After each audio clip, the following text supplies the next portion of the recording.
अगर आपने किसी भी बैंक एनबीएफसी कंपनी से लोन लिया है, अगर आप अपने लोन को नहीं चुका पा रहे हैं, तो बैंक पहले क्या करती थी कि बैंक जिसको भी आपने गारंटर के रूप में बताया है, जिसको भी आपने गारंटर बनाया है, उसकी प्रॉपर्टी को अटैच करती थी और उसके प्रॉपर्टी को नीलाम कर देती थी। पर डीआरटी ने यहाँ पर गारंटर के प्रॉपर्टी को नीलाम करने से इनकार कर दिया है। अगर आपने भी किसी को गारंटर बना रखा है, अगर आपने भी अपने लोन के लिए किसी और को गारंटी के रूप में बैंक को दिया है, तो इस वीडियो को अंत तक देखिएगा। अगर आप खुद एक गारंटर है, इस वीडियो को बहुत ही ध्यान से देखिएगा। कहीं आपने जिसको लोन दिलवाया है उसके कारण कहीं आपकी संपत्ति न नीलाम हो जाए। मेरा नाम साकेत है, आप मेरे YouTube चैनल हिट मी 05 को देख रहे हो। मैं एक फाइनेंशियल एडवाइज़र हूं। अगर कोई भी मुझसे पर्सनली बात करना चाहता है बैंक के रिगार्डिंग, अगर आपको बैंक परेशान कर रहा है, आपको लीगल नोटिस सर्व किए जा रहे हैं और आपको समझ में नहीं आ रहा कि अब आप क्या करो, आपके पास EMI पे करने के लिए पैसे नहीं हैं, तो स्क्रीन पे एक नंबर आ रहा होगा जहाँ पे आप संपर्क करके मुझसे बात कर सकते हो। चलिए आज के केस स्टडी के बारे में बात करते हैं। एक हाल ही में एक रिपोर्ट देखा गया जहाँ पर बैंक ने कस्टमर से मिलकर एक लोन सैंक्शन करवाया था। लोन अमाउंट था 9.5 करोड़ रुपए का। अगर मैं सैंक्शन अमाउंट की बात करूं तो यहाँ पे बैंक के पास जो रिपोर्ट है उसमें 8.5 करोड़ का मेंशन किया गया है, पर जो अकाउंट में ट्रांसफ़र किए गए थे वो 9.5 करोड़। बाद में ये जो भी अकाउंट होल्डर थे उन्होंने लोन को डिफ़ॉल्ट किया और पैसे देने से इनकार कर दिया। बैंक के पास जब चेक करने गए तो उनके पास कोई भी कोलैटरल नहीं था। ये जो पूरा लोन दिया गया था मैनेजर और उस व्यक्ति के साठगांठ में दिया गया था और उसके लिए एक व्यक्ति को गारंटर बनाया गया था। बाद में जब बैंक को यहाँ पर अपने लोन की रिकवरी होते नहीं दिखी तो बैंक सीधे तौर पे उस गारंटर के पास चला जाता है और उनकी संपत्ति को कुर्क करने की अनुमति मांगता है।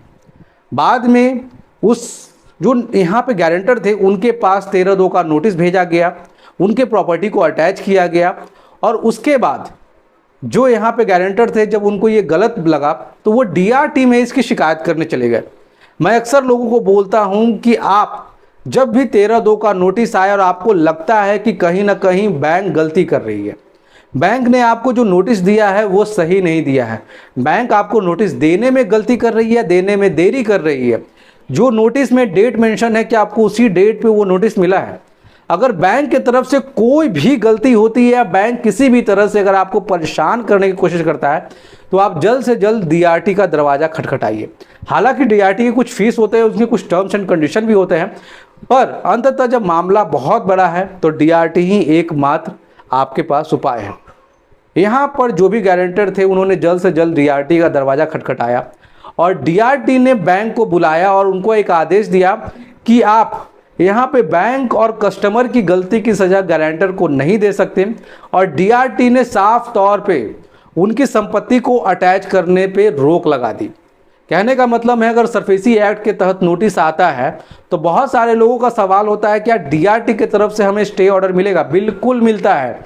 अगर आपके पास भी सरफेसी एक्ट का नोटिस आ चुका है 13(2) या 13(4) का, आपको लग रहा है कि कहीं ना कहीं बैंक गलती कर रहा है, आपके पास फिलहाल पैसे नहीं है, तो आप डीआरटी के पास जाइए, आपकी कुर्की को रोक दिया जाएगा और यहाँ पे आपको समय भी मुहैया कराया जाएगा।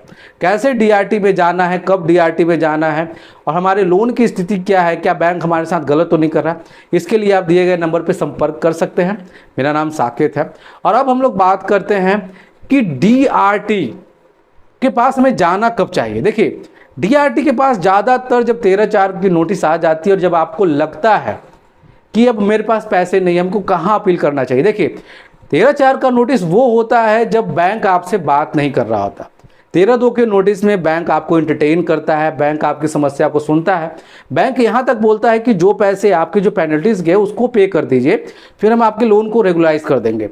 पर 13(4) के बाद बैंक ऐसा नहीं करता है। हालांकि बहुत केसेस में करता है, पर बहुत बार देखने को मिला है क्योंकि प्रॉपर्टी और कोलैटरल इतना बड़ा होता है कि बैंक ऐसी स्थिति में हमेशा निवेशक और जो भी ग्राहक है उसकी संपत्ति को बेचने की कोशिश करता है। अगर आप भी किसी के भी गारंटर बन रहे हैं तो सबसे पहले उसका बैकग्राउंड चेक करें। अगर आप भी किसी के भी गारंटर बन रहे हैं तो ये देखें क्या उस कस्टमर का पेइंग कैपेसिटी है, क्या वो कस्टमर सिर्फ आपको भावनात्मक रूप से प्रभावित करके लोन तो नहीं लिवा रहा, बाद में अगर वो लोन की पेमेंट नहीं करता, अगर लोन का भुगतान नहीं करता, तो पूरे लोन को यहाँ पे गारंटर से वसूला जाएगा। तो सतर्क रहें, पैसे को लेकर हमेशा सावधान रहें। मेरा नाम साकेत है, आप मेरे यूट्यूब चैनल हिट मी 05 पे देख रहे थे। वीडियो कैसा लगा प्लीज़ कमेंट करके बताइएगा। कोई भी समस्या हो तो अपॉइंटमेंट लेकर मुझसे बात कर सकते हो। आज के लिए इतना ही रखेंगे। जय हिंद।